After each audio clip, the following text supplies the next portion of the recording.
The Thrill of Discovery, A Picture is Worth 1,000 Words, is an exhibit that shares the research process used to discover the story behind archival photographs with little to no information attributed to them. This photograph was simply described as Melfort with no date attributed to it. In the background, on the right-hand side, we can see a partially visible grain elevator. According to a map found online showing the distribution of British America Elevator Company grain elevators in 1911 and 1912, Melfort was one of several communities along the Canadian Northern Railway in northeastern Saskatchewan with the British America Elevator Company elevator. Above the front doors of the principal building shown in this photograph is the name T.H. Strain. According to T.H. Strain's homestead file located here at the Provincial Archives of Saskatchewan, Thomas Henry Strain resided not in Melfort, but in Pathlow, a community southwest of Melfort. Local history book Pathways to Pathlow states that Thomas initially farmed at Pathlow, but then soon became the first blacksmith in Melfort, from approximately 1904 until 1910. Now that we know that Thomas Strain was Melfort's first blacksmith, this allowed for further searching in the Provincial Archives. Results included a different photograph labeled Melfort's First Blacksmith Shop, 108 Crawford Avenue West. This photograph was noted to have been taken in 1905 and is evidently of the same blacksmith and smithy, but at an earlier time. With this additional research, we are now able to update the description of this photograph. We can suggest a more accurate year, a possible address, and some biographical information about the blacksmith.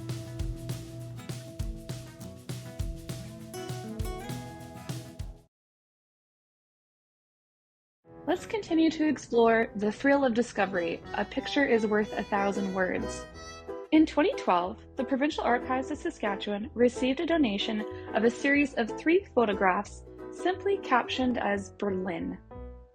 Archivists soon realized that there was no town in Saskatchewan by the name of Berlin and never had been.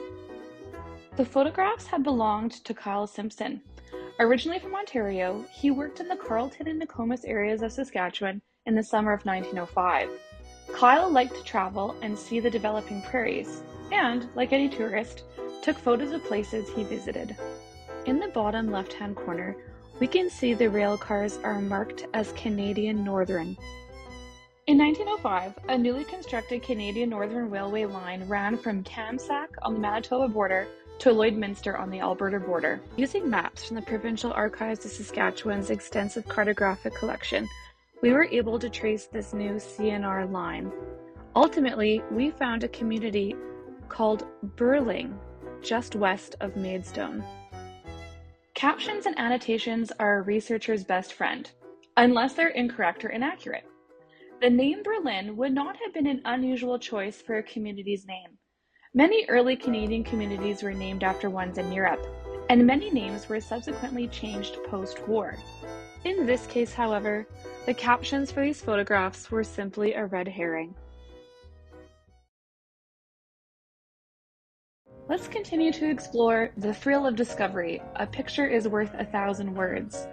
A researcher came across a photograph in the book Boom Time: Peopling the Canadian Prairies by James H. Gray.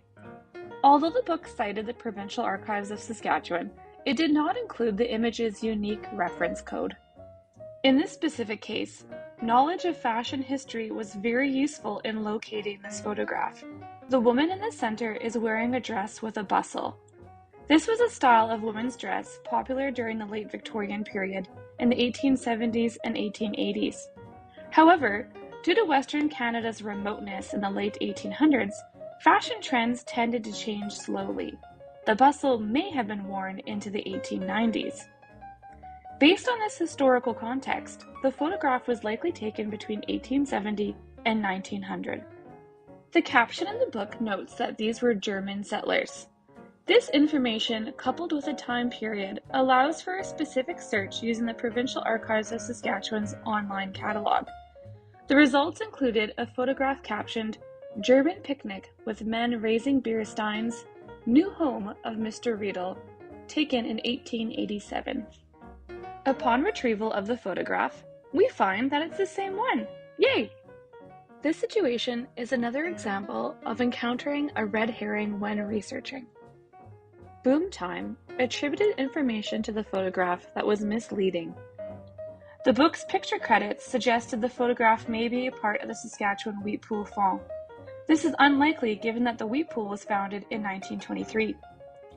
As well, the reference to prohibition is unrelated to the photograph. Prohibition in Saskatchewan lasted from 1915 to 1925. Ever have questions about citing archival material? Let us know. Let's continue to explore the thrill of discovery. Another researcher contacted the Provincial Archives of Saskatchewan searching for a photograph they knew to be here.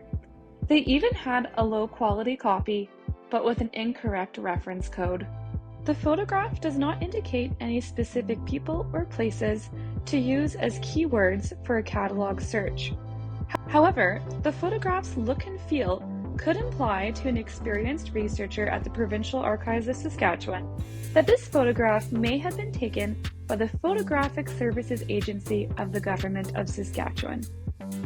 From 1945 to 1996, Photo Services was tasked with documenting the people, places, and events of Saskatchewan. Photo Services photographs have a certain look and feel to them. They're professionally done and have a documentary style. Based on our suspicions that the wood stove photograph was taken by Photo Services, a catalog search using S73, which is the Photographic Service reference code, and additional keywords such as schoolroom and stove quickly resulted with the correct photograph. The photograph is simply titled Interior View of a Schoolhouse. Its description further specifies that a large wood burning stove is nestled in the corner. Taken sometime between 1945 and 1950, this photograph is an example of the documentary work done by Photo Services, in this case documenting the different schoolhouses located in Saskatchewan at that time. Let's continue to explore the thrill of discovery. A picture is worth 1,000 words. This undated photograph of a street paving crew in Regina is believed to have been taken by Edgar C. Rossi. Rossi was an esteemed photographer whose work in Regina spans 4 decades, from 1904 until his death in 1942. To learn more about this photograph, we decided to crowdsource public knowledge. Public knowledge is a source of information that is often overlooked. Communication with the public today is much quicker than it ever has been before. For example, social media is a great communication tool. Facebook groups, specifically, have created communities of expert and amateur historians who are ready to share and discuss. When shared to the Nostalgic Regina Facebook group, Rossi's photograph received dozens of interactions with only a few hours, including the correct identification of which intersection this photograph was taken. Be careful, however, not all information shared will be accurate and will need to be fact-checked. In this case, the use of Google Maps confirms that this photograph was taken at the intersection of Victoria Avenue and Argyle Street, specifically taken looking northwards down Argyle Street. Now to determine the date the photograph was taken. Newspapers are a fantastic resource for confirming dates. The Provincial Archives of Saskatchewan has an extensive collection of Saskatchewan newspapers, including not just the major dailies, but the smaller community newspapers as well. An article from June 6, 1930, published in Regina's The Leader Post, confirms that paving was taking place in the Cathedral neighborhood at that time, including Argyle Street. The thrill of discovery, a picture is worth 1,000 words, hopes to remind researchers, both expert and amateur, that exact facts, such as dates, names, or locations, are hard to come by. Records can be incorrect or inaccurate. Make sure to consider the source of the information. People are a great resource. Asking others for assistance can be more valuable than anticipated. Historical context goes a long way. Consider potentially broadening your research before narrowing in on a certain detail. Knowledge and familiarity with historical research comes with time and experience. Historical research truly is a thrill. Whether the information sought after is discovered in the Provincial Archives of Saskatchewan or elsewhere, that thrill of discovery never grows old. Bonus! As part of the Thrill of Discovery exhibit, we displayed 3 additional photographs. These photographs had little to no information attributed to them, and we were hoping that any visitors to the exhibit may be able to help. And guess what? 2 of the 3 photographs now have their locations identified